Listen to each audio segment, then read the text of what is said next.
ang kini nato ang gaas elementary school, dili na gid sa pwede natong balikan, dili nato pwede mag-hold og mga klase dito. Girekomendar sa Mines and Geosciences Bureau ang dinalian relocation sa mga naapektuhang residente sa Barangay Gaas, Balamban. Ang ilang lugar dili na papuy-an. Mukabat na og 1 milyon ka pesos ang kadaot sa mga nangamatay nga hayop ug utanon sa Barangay Gaas. Kamu na problema lagi.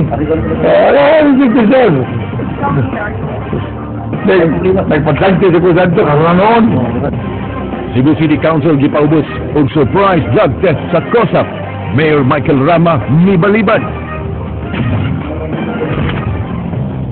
Puwerteng gubaa sa usa ka tindahan sa Barangay Lahob, human banggay sa Pajero nga gimaneho sa hubog.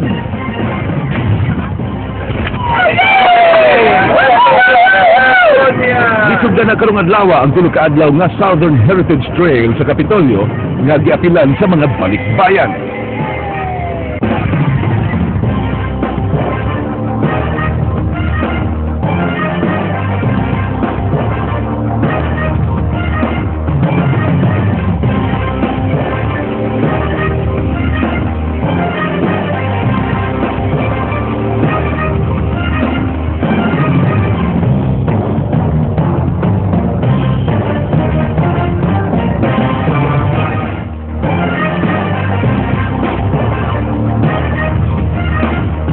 Mayo akong sugpo, kabisayan og soban pang mga dapit nga mabuting atong tulumanon. Ako si Frank Manilog Jr. Ihatid namo ang mga nagunang impormasyon. Ako si Georgia Herrera. Delikadong wa nay kapuy-an ang sila ka mga dapit sa Barangay Gaas sa lungsod sa Balamban tungod sa ritabong pagkahulpa sa yuta. Kunin matod pa sa Mines and Geosciences Bureau.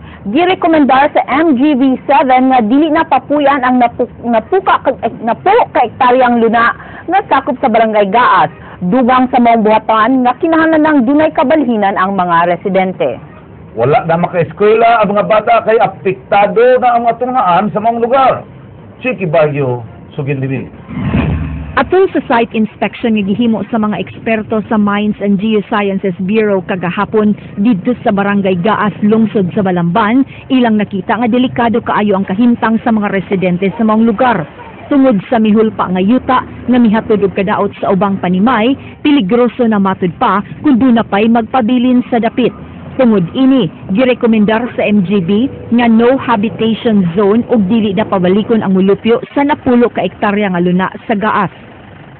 So, unsa may implication kung dunay declaration nga no habitation zone, wala natin mga structures or mga buildings or komunidad nga atong isukod sa maong lugar.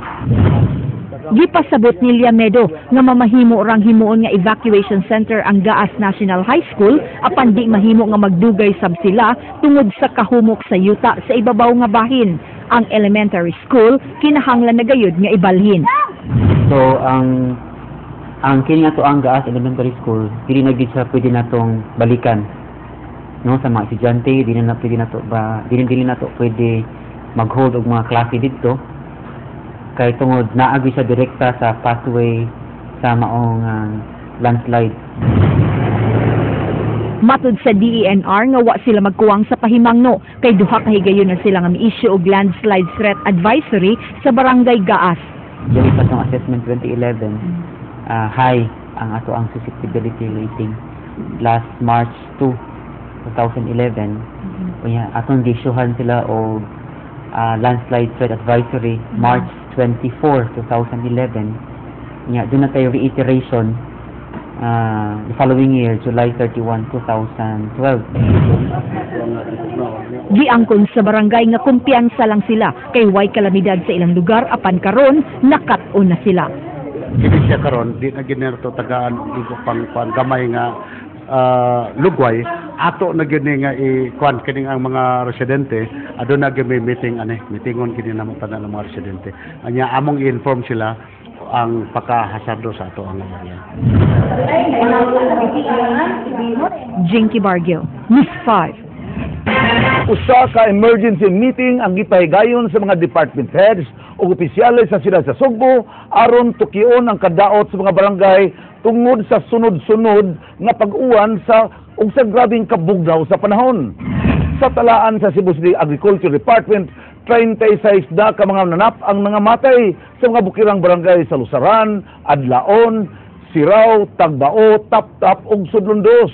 Naglangkob kini sa mga baka, kanding, kabaw, baboy ug kardiro. Nasayran sad nga miabot na sa kapin 11.5 milyones pesos ang danyo sa mga pananom sa 15 ka mga bukirang barangay sa siyudad.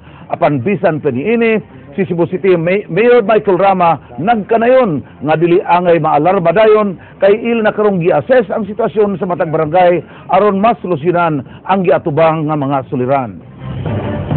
Therefore, I need to have the assessment. Kaya kung assuming makita dyan ako na the trend is, then I will ask the council to declare the state of preparedness.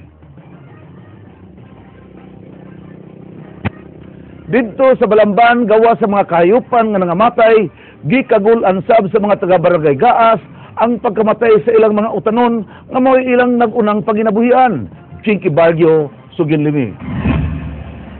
Sukad nga nakasinatig di maayo nga panahon ang barangay Gaas sa lungsod sa Balamban, grabeng apektuhan ang ilang agrikultura. Nasayran nga kaganiha, 17 na kabaka, usa ka kabayo, usa ka kabaw ug di maihap nga kanding ang nangamatay tungod sa temperatura nga 16 to 18 degrees Celsius nga mao'y labing tugnaw nga ilang nasinati sukad masukad. Gawas sa mga hayop, lakip nga nangamatay ang ilang mga utanon nga mao'y nagunang panginabuhian sa mga residente dinhi. Dulan sa 1 milyon ka pesos na ang kinatibuk ang kadaot sa ilang agrikultura. Ang mga tao magod dili na makatabaho tungod gagisige na lang og ulan unya mga hayop pagyud nila. So dako kayo ni kaning kabahin sa ilahang panginabuhian unya maglisod na sila kay di pa sila makatulang uma kay nang kuan man sa daot man sa ilang mga pananom. Usa sa mga nag-uol si Nanay Nene kay di na mapuslan ang iyang mga utanon. Wala na gid ang taon may mahimo kay wala man may ikabaligya. Looy kayo. Nga, masin untag na say malooy namo. Na unta may ikapalit og para pamuga. Ang mga residente nga anaa sa evacuation center nangasakit na sab lakip na kining 8 ka tuig nga PWD kinsa gihilangtan sud na sa pila ka adlaw. Gipaybaw ni Kapitan Henel nga samtang wa pa ang relocation site alang sa mga naapektuhang pamilya, magpabilin una sa evacuation center ang mga residente. Giistoryahan na namo sila nga wala pa gyud namo kuan nga dili na sila pwede kun dili mientras tanto dili sagud sila pwede nga mo kuan kini mo uli sa ilahang panimalay. Kadelikado.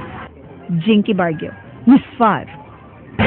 Gisurpresa og drug test sa Cebu City Office on Substance Abuse Prevention ang mga konsyal sa Dakbayan. Ingon man ang Vice Mayor.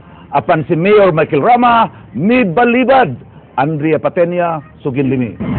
Ipaubo sa surprise drug test ang 18 ka mga konsehal sa Dakbayan sa Subo, lakip na si Vice Mayor Edgardo Labella. Matod sa pangulo sa Cebu City Office on Substance Abuse Prevention kun COSAP nga si Dr. Alice Utlang, kini subay sa ordinansa nga gipasar sa konseho mismo.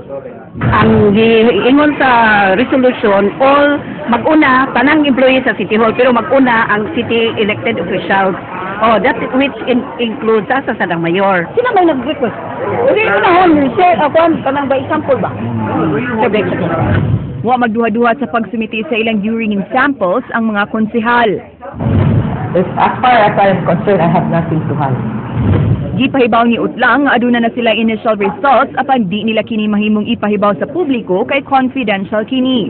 Sa press conference si Cebu City Mayor Michael Rama, una ni ining gipahibaw nga way problema niya kung apilon siya sa drug test. Ako may problema lagi.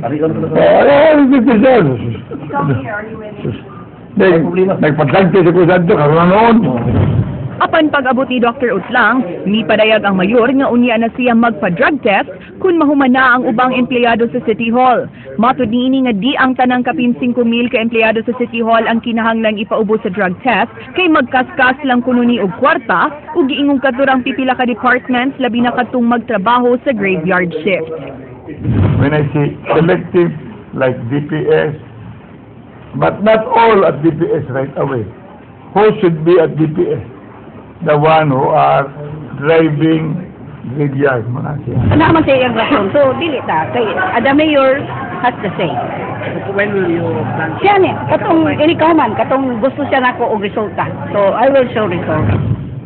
Andrea Patenya, News 5. Puwerseng gusbata sa usa ka tindahan dihang gibanggaan kini sa Pajero nga gimaneho sa usa ka hubog. Ray Pasaporte, sa Ginlimi. Nagtugang ang mga tao dinhi sa may barangay Lahoguman gidaro ang usa ka tindahan ining Pajero pasado alas 11 kagabi. Wa na mahitsura ang tindahan nga gipanag-iya ni retired Master Sergeant Minicio Villarreal. Kusog nga nagpadagan ang driver ni ini nga hubog kinsa nailhan nga si Jefferos Resuera taga barangay Apas. Ang bilis talaga.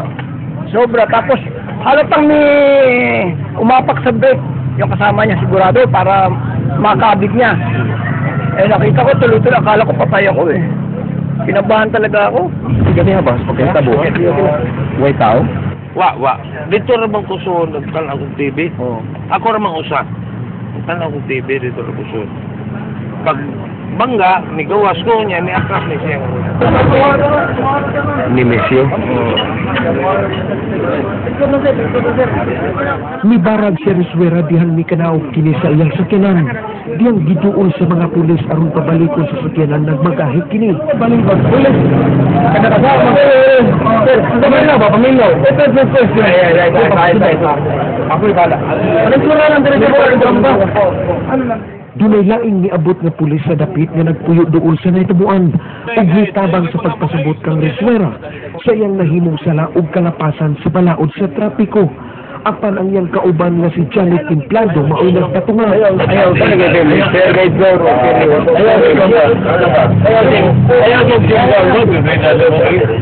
magbahay niya ng luga. Siyempre, hindi ko pa natin magbahay niya ng luga. Diliot mo na tumba si Resuera dihang gidala sa kapulisan og sitong. Ray Pasaporte, News 5.